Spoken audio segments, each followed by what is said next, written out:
The moment the light closed behind the eyes, a question seemed to be placed into the mind, if there is a truth that for many centuries people have feared, not because it threatens doctrine, but because it shakes the order of their power. Would you dare to hear it? As that thought touched me, I sensed the space around me shift, the ground vanished, and a field of dark golden light opened, warm yet heavy, like an ancient memory buried beneath ages.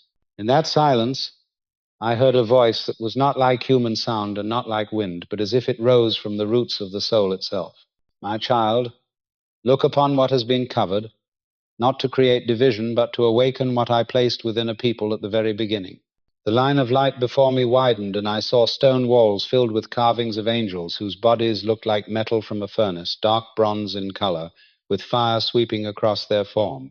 These figures had no pure white wings and no gentle softness of European paintings familiar to the world. They were powerful, weighty, almost short-lived in their overwhelming majesty. Before I could react, the voice spoke again. What you are seeing was once natural in the early days, but through centuries it was covered by layers of paint from those who wished to shape the image of God according to their desire and not according to the form I declared.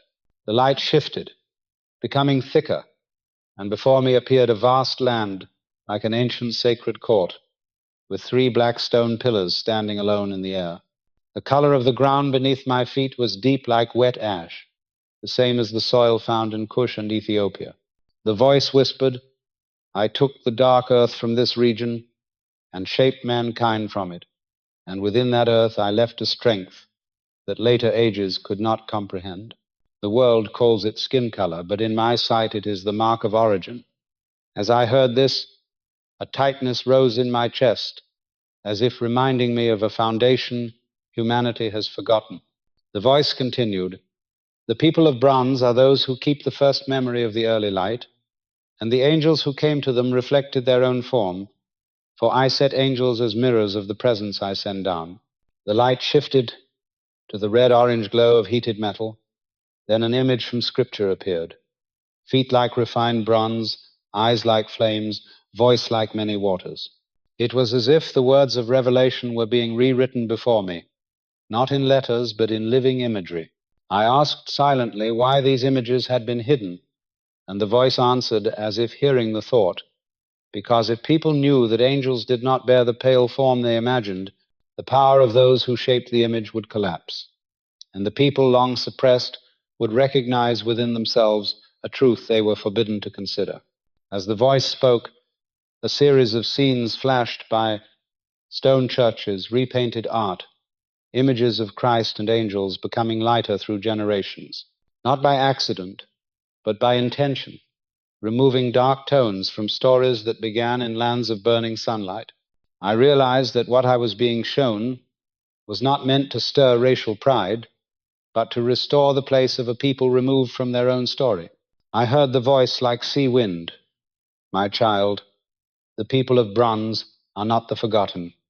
They are witnesses of the beginning, and when the final days draw near, their memory will be restored, so that all nations know no one is placed outside my plan, but there is a people set closer to the furnace of creation than others. The light rose, and I saw again the angel in the book of Daniel, arms like bronze, feet like firestone, face bright like lightning. I sensed that the ancient Hebrew words describing dark metals had spoken clearly, yet generations chose to see otherwise, because pale imagery gave them a sense of control. The voice grew gentle. What was hidden is being opened, not to cause chaos, but to return humanity to where they belong, to let the people of bronze know I have never forgotten them.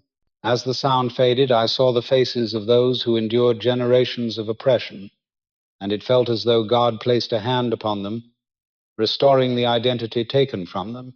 The final images dissolved into the light, leaving in me a certainty that this truth must be spoken now, not to exalt anyone, but to return what has belonged to them since the beginning. When the light from the first vision settled, I sensed a gentle yet firm force pulling me into a deeper realm, as if I were moving backward into the memory of the earth itself. There was no feeling of motion, yet every part of me knew I was being brought to the very first point where the story of humanity began. A layer of dark golden mist opened, and I saw 4 branches of a great river like the veins of the earth, each stream flowing as if carrying its own memory. The voice, both familiar and distant, rose again. Look closely, because what you are seeing has been cut away from the collective memory of mankind. The first river led to a land of deep brown earth, and the light falling upon it caused the soil to shimmer with a muted metallic glow. I recognized it immediately as the land of Cush mentioned in Scripture. The voice breathed gently. This is where the roots of humanity were placed, where the soil held the highest density of life, and where I gathered the substance to form the first image. I looked down at my hands in the vision and saw them coated in dark dust, not from shadow, but from the original soil. In that moment, I understood that the color of the earth and the color of skin were not separate as the world imagines, but deeply connected, so much so that a bronze-skinned people are a reflection of the land where they first emerged. The light shifted into a burning bronze hue, as though the sun were shining through heated metal. I saw the first humans walking in that land, their skin carrying the dark tone of Cush, not because of sunburn, but because it was the color of primal life itself. The voice whispered, "You must understand, the bronze tone is not a mark of inferiority, but a mark of density, of a quality I placed in the earth, so human beings could exist and withstand the weight of the material world." Those early figures walked in rows, their eyes bright as if reflecting the desert sun, and I could sense the hidden endurance within them, an endurance that would later allow them to survive the suffering piled upon them by many empires across generations. The light spiraled into the space ahead, and I saw Eden not as the lush garden found in paintings, but as a place where water and dense earth met, where life burst forth from the deepest minerals.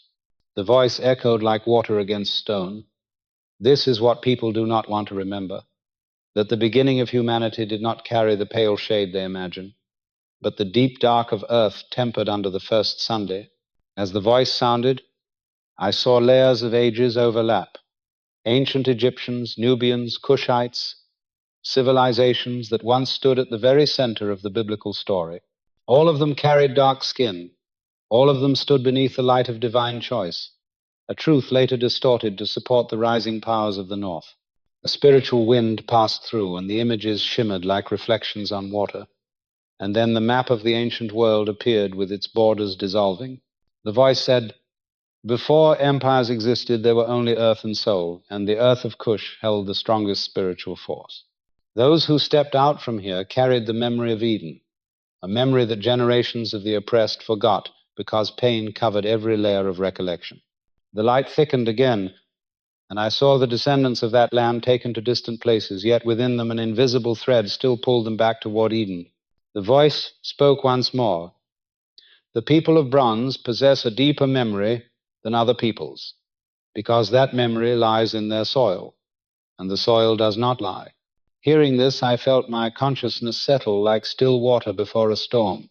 I understood that the heart of this revelation was not history as scholars describe it, but the spiritual truth that God placed a unique quality in the people of Cush, a quality shaped with the texture, color, and power of the original earth. The vision closed with a line of light running across the 4 rivers, binding them like veins, then dissolving into a silence heavier than any word. I knew I had been shown what many ages tried to hide, that the origin of life on earth and the color of the first human beings were not guesses, but truths carved into the soil and into the souls of the people of bronze.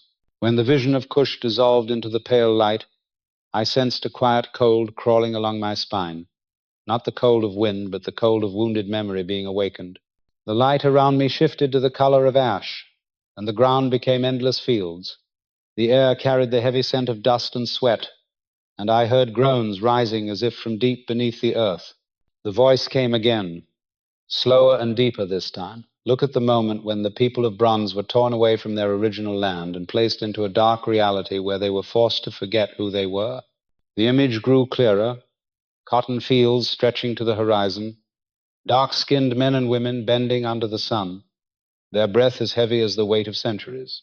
I did not stand inside that scene, but I felt the burden on each of their shoulders, as if the ancestral memory pressed against my own heart. The voice continued, This is where the memory of Israel in them was forced to sink, not by doctrine, but by whips, by a status that denied they even had a soul. The image shifted. I saw groups of people with chained hands walking along red dirt roads. The eyes of hundreds of generations seemed to look at me, not accusing, but so deep the soul tightened in sorrow. I felt clearly that these people did not only endure physical pain, but a distortion of the soul, where they were forced to believe they did not belong to the glorious story once written for their ancestors. The voice rose. The cruelty of that time did not only aim to control their bodies, but to sever the sacred memory within them, the memory of Israel in exile, the memory of the people of bronze, upon whom I placed my mark. As the voice faded, the light turned dark red. I saw the American Civil War like a great storm, but even after chains were removed, another kind of chain, more subtle, surrounded them. Lawmakers built systems to keep them separate from true freedom.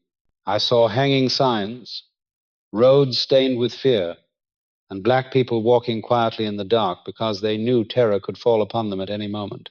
Again the voice sounded, "My people suffered not because I forgot them, but because the world wanted to extinguish the light I placed in them from the beginning." The light shifted into a deep gold like oil lamps, and I saw small houses where a few black people gathered near the end of the 19th century. They read scripture by flickering light, their voices quiet, but their hearts bright like a furnace. One man whispered the verse from Deuteronomy chapter 28, that the people would be taken away on ships, scattered, oppressed in a land unknown to them. When that verse was spoken, I saw a thin line of light connecting past and present, as if Scripture itself answered them. The reader lifted his head, realizing this was not an ancient tale, but the reflection of their own history. The voice gently said this was the moment when the buried memory of Israel began to rise again. I saw another person, his eyes deep as if looking into realms unseen, saying he had seen a vision of black people walking through a desert with wooden staffs, like the Israelites in the book of Exodus.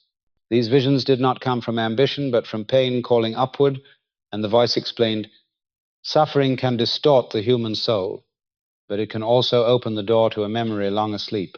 I understood this clearly as I saw the figures of the men and women in the earliest movement stand up, not to seize dominance, but to explain the ache in their souls through the language of Scripture.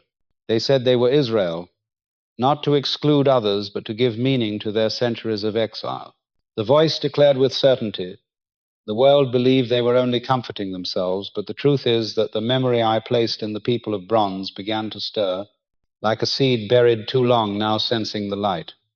The vision dimmed, but before it faded completely, I saw a small flame ignite on the cotton field, a flame symbolizing awakening.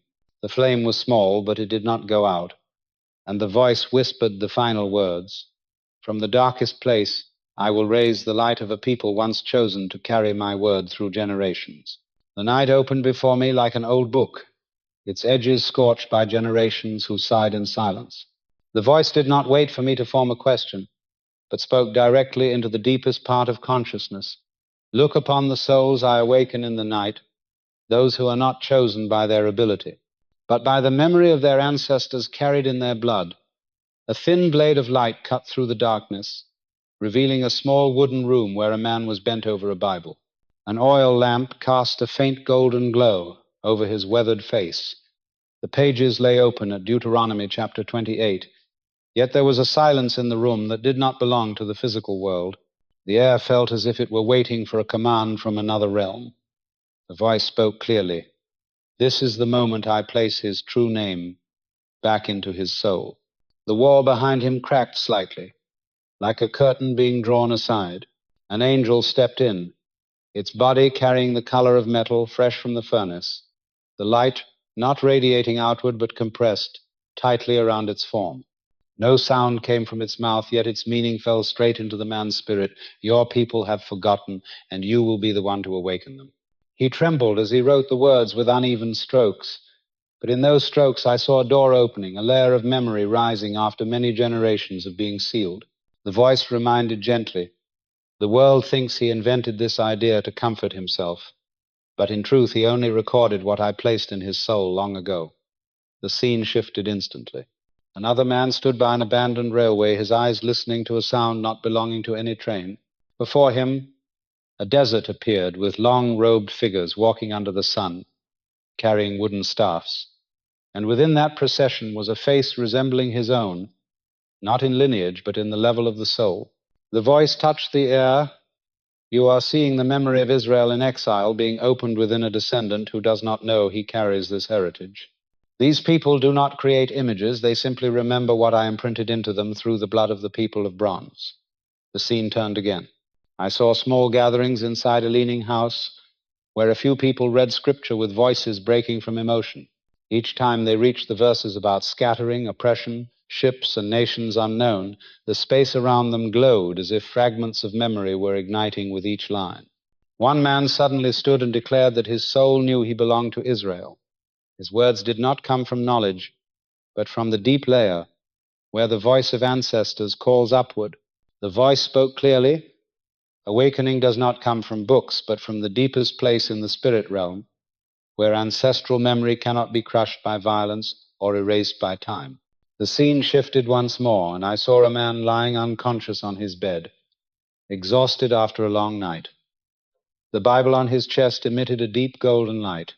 An angel stood beside him, its gaze fixed on the open page, confirming something the man himself could not see. In the darkness of that room, I heard the voice distinctly, "This is the night I call their names again, the night I place into their souls the truth that empires removed from their language, the night I cause them to remember that before they were bound in iron chains, they carried the mark of Israel." The light closed, just enough for me to understand one absolute truth. The people in these humble rooms do not imagine themselves to be Israel. They do not create a new identity. They merely respond to a call from the spirit realm, a call speaking of an identity hidden across generations. They do not proclaim themselves great. They simply reclaim the memory torn from the hands of their ancestors. They do not build a dream. They awaken inside a truth that angels placed back into them in nights the ordinary world could not hear. Light flared before me in the fiery hue of heated metal, not soft but burning like a truth hidden for too long, demanding to reclaim its place. The voice appeared without needing any vibration of sound. "You must look at the true form of the messengers I sent in the early days, for mankind changed that form to match their desire instead of matching the truth." Immediately, the image from the book of Daniel unfolded into living space, where an angel stood right before me.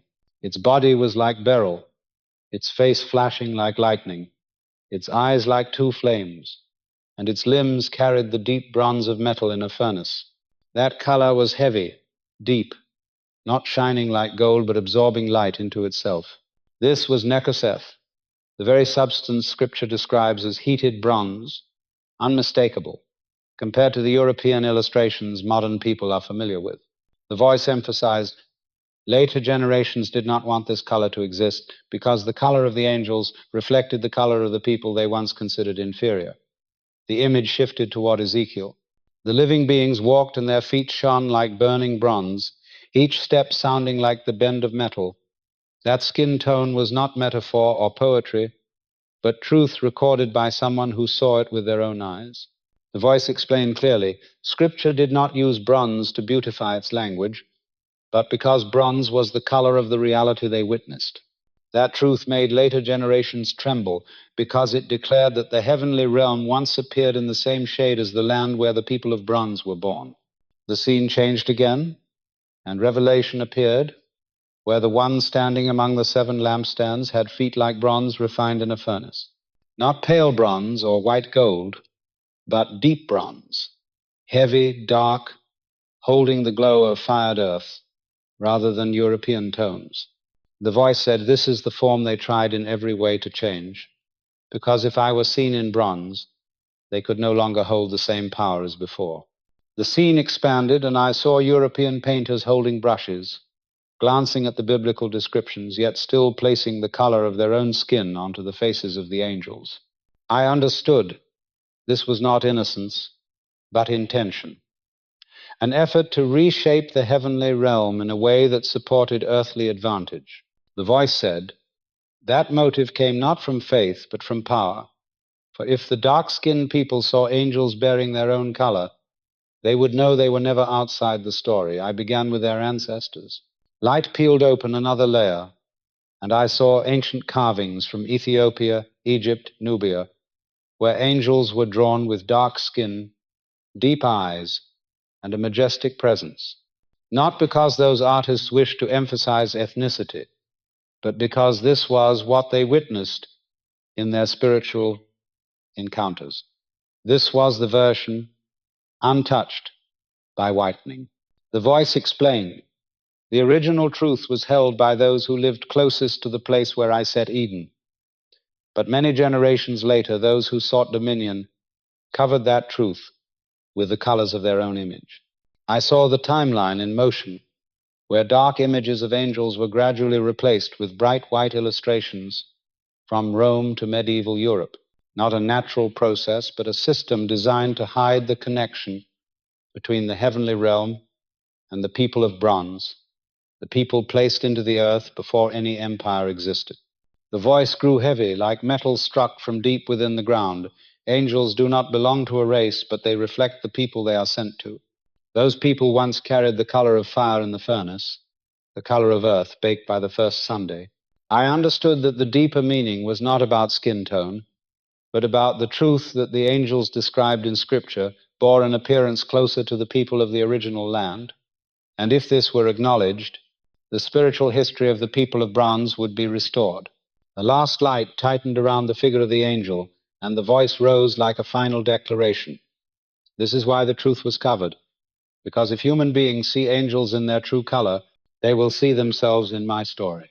The light within the spirit realm contracted like a long breath, and the entire space fell into the cold white of ancient stone, then slowly shifted to the pale yellow of aged parchment.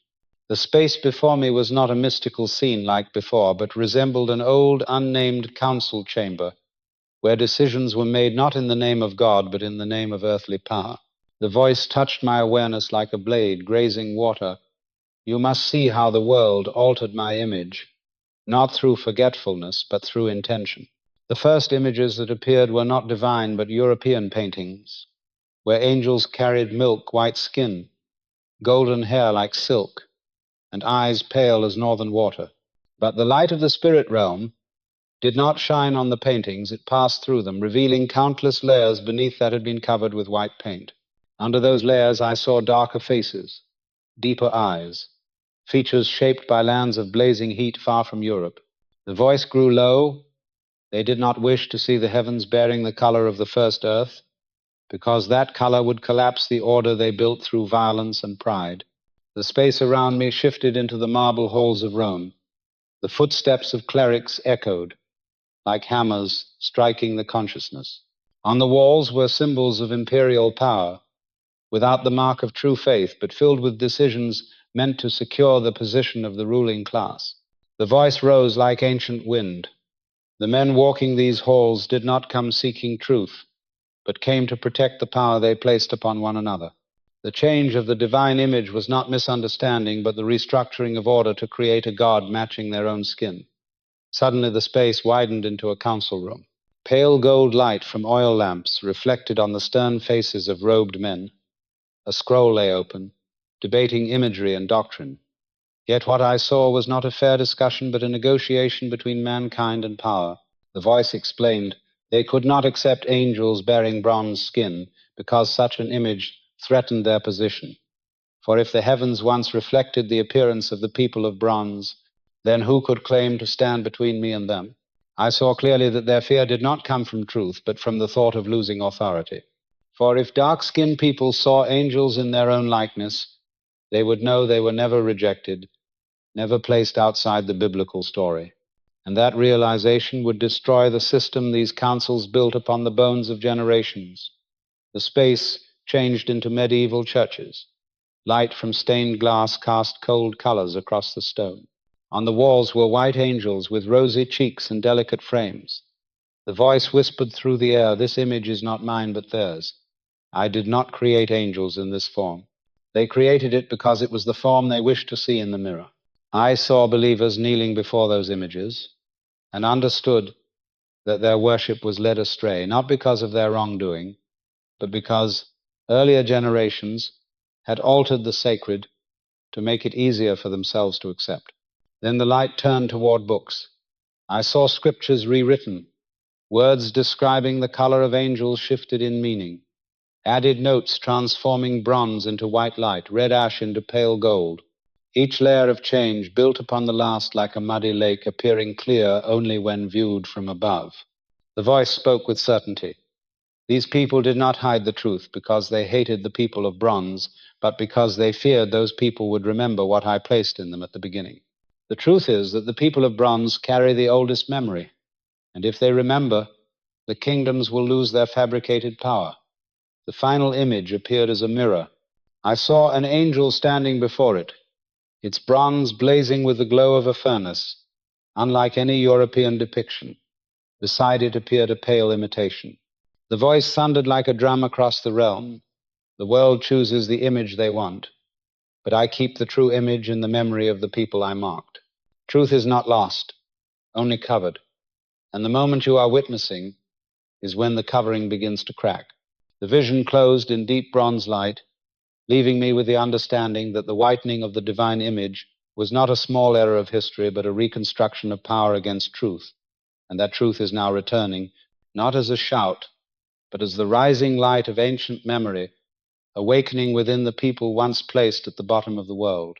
The space before me shifted into two streams of light flowing side by side, like two underground currents running beneath the earth without ever merging. The voice touched my awareness like a warning.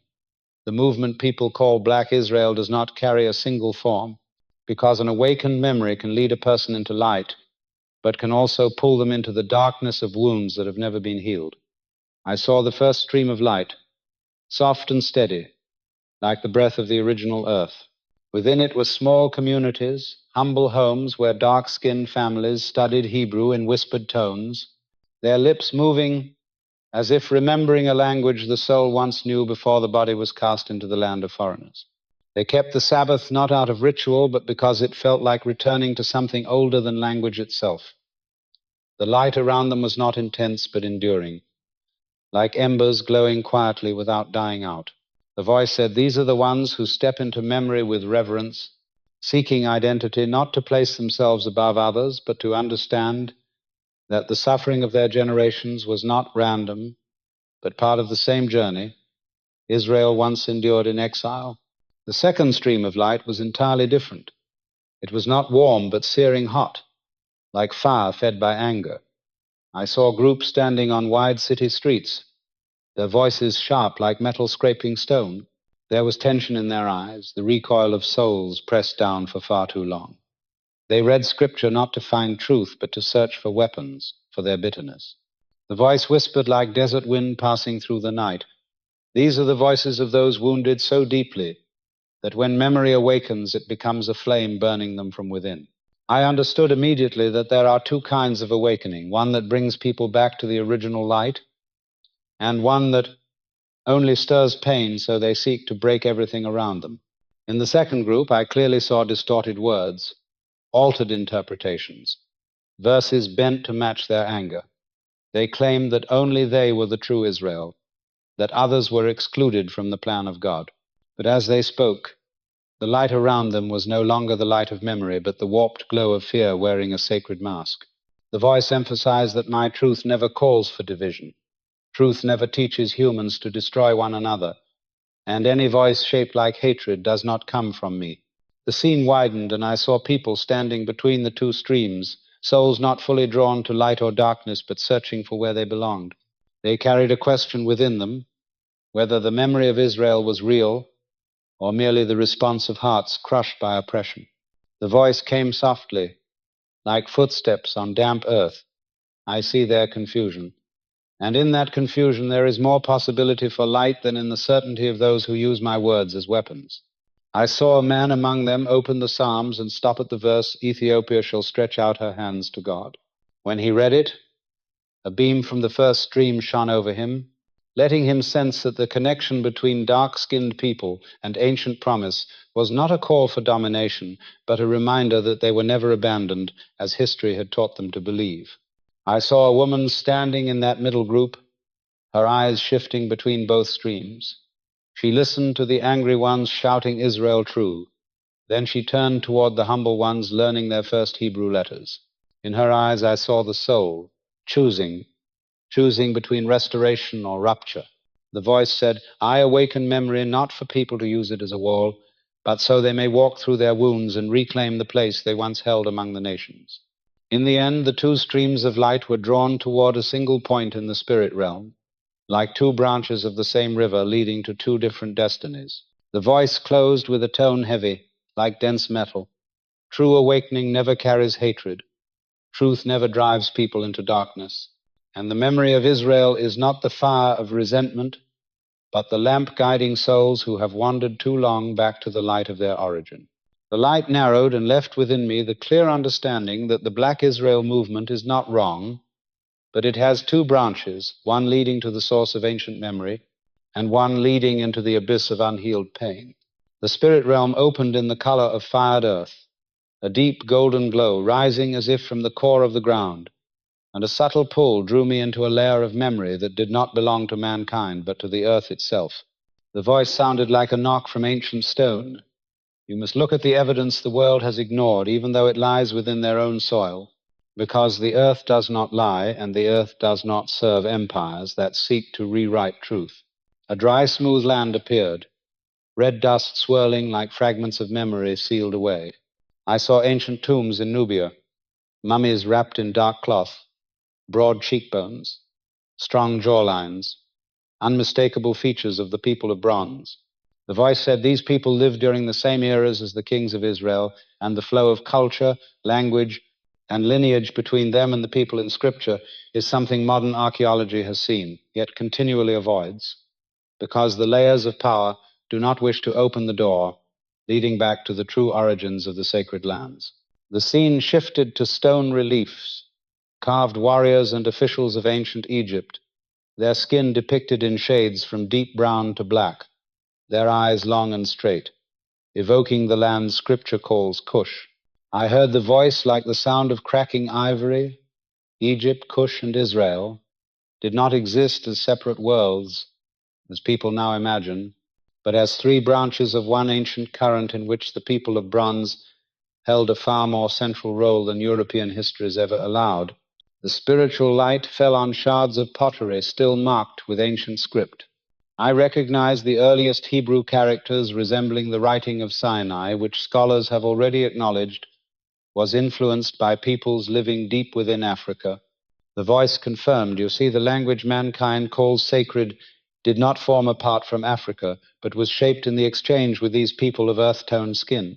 Truth is written within the earliest letters themselves, but people refuse to see it because they are accustomed to the idea that light must come from the north, while in truth the light of language rose from the south, from hot lands, from people whose bones carried deep memory. Another scene emerged, this time a modern archaeologist, hair silvered by desert sun, brushing dust from a stone box. Inside lay remains with bone structure, clearly belonging to a dark-skinned person. The man frowned, not from surprise, but because he knew this conclusion would be rejected in the conference halls, as it would shatter the narrative European academia had constructed for centuries. The voice lingered like a reminder. Scholars are not lacking. What is lacking is the courage to speak what they know, that the land of Scripture was never the pale world of the painters, but a world filled with people, bearing the tones of hot earth, ancient earth, dense earth. I saw DNA charts, the lines connecting East African groups, Nubians, Ethiopians, and ancient peoples of the Near East. The connections lit up densely, like a network of roots, all leading to the same region, Cush. The voice grew stronger. Researchers have already seen that DNA does not submit to the will of empires. DNA speaks truth about the ties between Africa and ancient Israel, and that truth cannot be erased by painting angels with white skin. Light shifted into a pale blue sea, where an ancient map appeared. Trade routes, linking Egypt, Sudan, Ethiopia, and Israel, ran like hidden threads. I understood that the paths of these peoples intertwined for thousands of years, sharing language, symbols, and bloodlines, with no racial boundary like the modern world now insists upon. The voice rose like the long breath of the earth. Mankind separated these peoples to serve their own story, but the earth remembers, the bones remember, and archaeological evidence cannot be forced into silence forever. A final region of light appeared, not material this time, but a spiritual memory, where I saw ancient people, faces dark as earth, standing beside the rivers of Eden, and above them rested the mark of being chosen, not because of skin color, but because they carried the first memory God placed into humanity. The voice concluded, like the ringing of a stone bell. The land of Cush is a witness, the bones of the ancients are witnesses, the ancient language is a witness, and every piece of evidence speaks the same truth. The people of bronze do not stand on the margins of Scripture, but at the very center of the story from the beginning.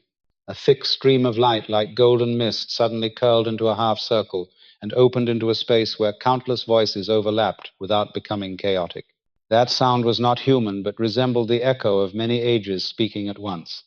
I realized this was not a scene of the earth, but of the spirit realm, where nations were placed into their true spiritual positions, not according to the hierarchies created by men, but according to the order of eternal wisdom.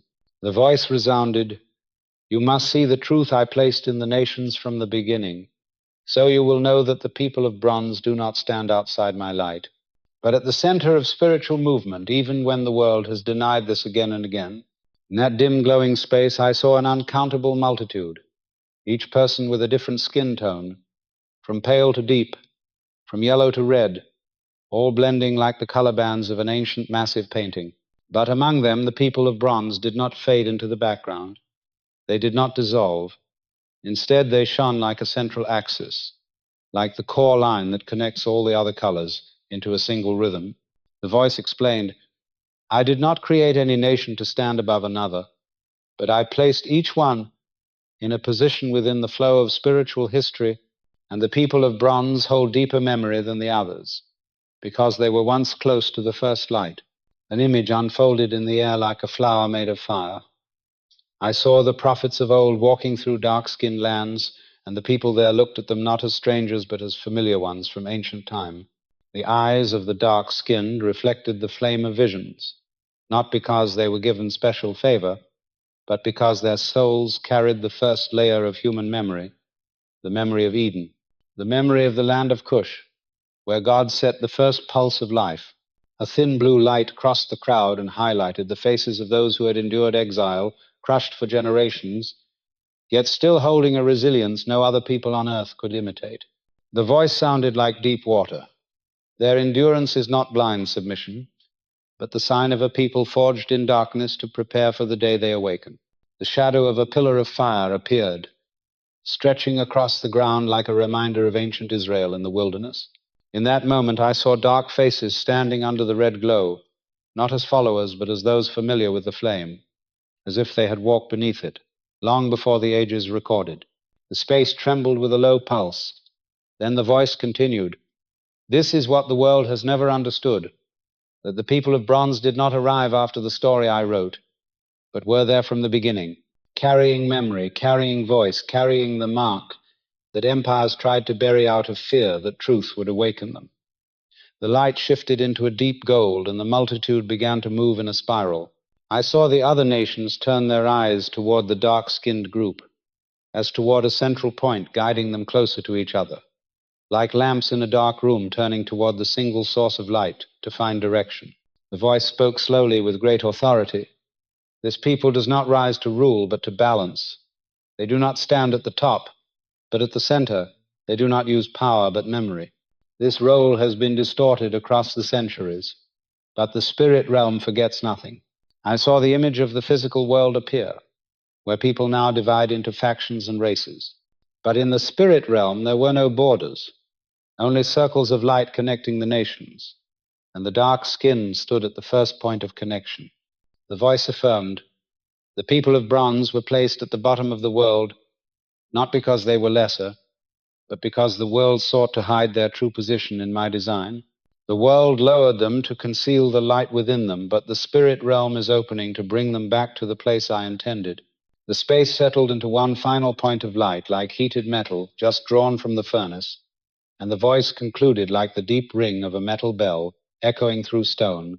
The people of bronze are not only returning to ancient memory, but to the place they once held among the nations, not to dominate, but to keep balance, not to exalt themselves, but to complete their part in the circle of the eternal kingdom.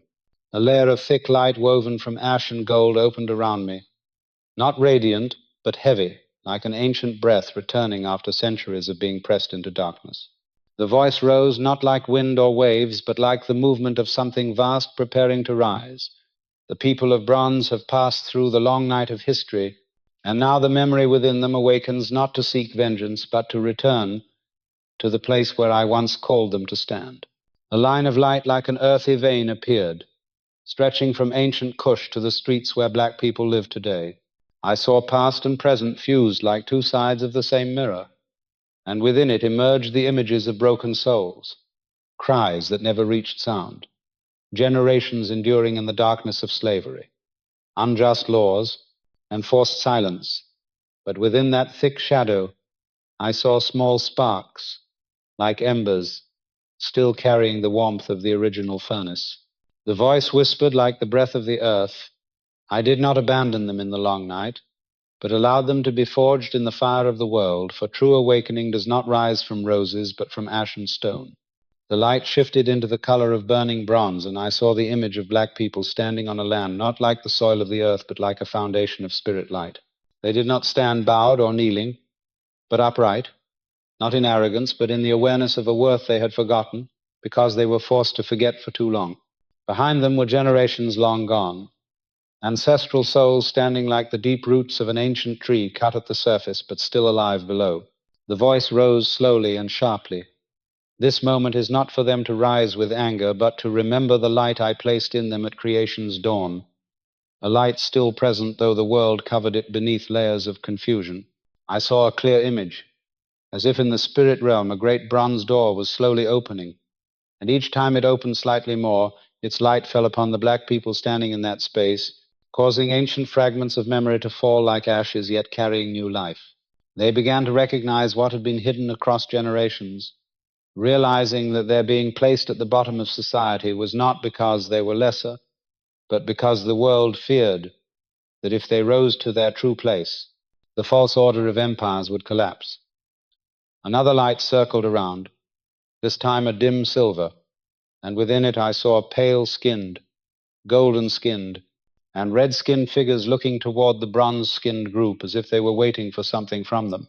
The voice said that the people of bronze were not called to be kings, not called to rule over anyone, but called to hold the balance of a spirit realm that is faltering, to remind the other nations that humanity's origin did not rise from the cold north, but from the burning south, where I placed the first pulse of life. The light rose again, and I saw bronze angels standing behind the dark-skinned group, not as gods, but as witnesses, as if they were there to affirm that this calling was true. The voice continued like deep water breaking the surface. The people of bronze will rise, not with fists or shouts, but by returning to the truth within them. When they remember who they are, the invisible chains of history will begin to break. Then the final stream of light descended like a hand resting upon the forehead of the world. I saw the entire multitude of all skin tones, standing around the bronze-skinned group, not bowing to them and not standing above them, but standing beside them. The light from the spirit realm first illuminated the people of bronze, then spread like a widening ring to the others. The voice echoed like a drum inside a stone chamber. This is the final calling of this journey. The people of bronze are not the result of suffering, but the carriers of my ancient fire, and the time has come for them to step out of the darkness, not to seize power, but to restore the light the world has hidden. The light closed without extinguishing, like a flame keeping the night from swallowing everything, and I understood that this awakening no longer rests in the hands of any empire or church, but in the ancient memory, buried since Eden, waiting to be called forth as it is now.